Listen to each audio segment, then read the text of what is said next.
Mga master, kahapon August 11, 2023 ay marami pong mga paaralan and division offices sa Regions 3 at Region 11 ang nakatanggap ng Notice of Cash Allocation or NCA para sa cash allowance ng mga public school teachers.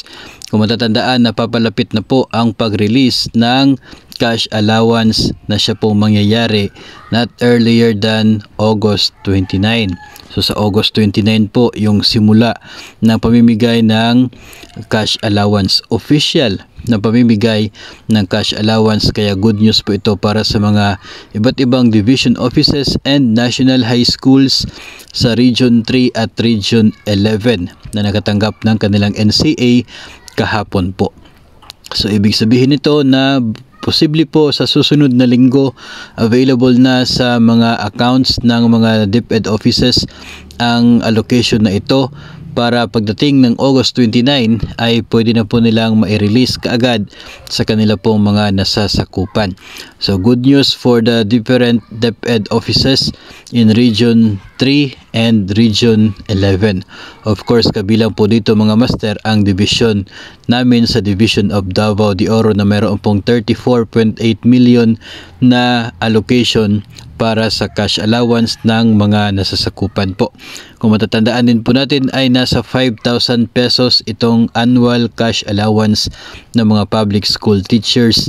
Included na po dyan ang pambili ng mga gamit para po sa pagtuturo, maging ang annual medical exam at maging ang para po sa internet connection. So all in all na po yun, no? Lahat na po yun, 5,000 ang ibinigay na budget para sa mga public school teachers.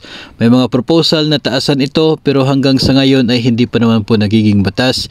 Meron na pong na-approve sa Senado pero wala pang naging aksyon doon sa House of Representatives, kaya pending pa rin itong issue ng pagtaas ng cash allowance for public school teachers. So abangan pa rin po natin yung magiging update po dyan. Sa ngayon ay ito munang 5,000 pesos para sa bawat classroom teacher na mayroong at least one teaching load. No, ito pong requirement ng cash allowance na ito. Dapat mayroon pong isa na teaching load sa isa pong guro para eligible naman na makatanggap ng kanyang cash allowance. Para po sa mga naka-maternity leave o kaya ay on leave sa ngayon, ang inyo pong cash allowance ay matatanggap po ninyo sa inyo pong pagbabalik mula po sa inyong leave, and yung amount po ay nakadepende kung gaano katagal yung pagbabalik na yon. Kung more than 30 days ay proportion na po ang inyo makukuha, pero kung within the first 30 days pagkatapos ng simula ng klase, buo pa rin naman ang inyong cash allowance.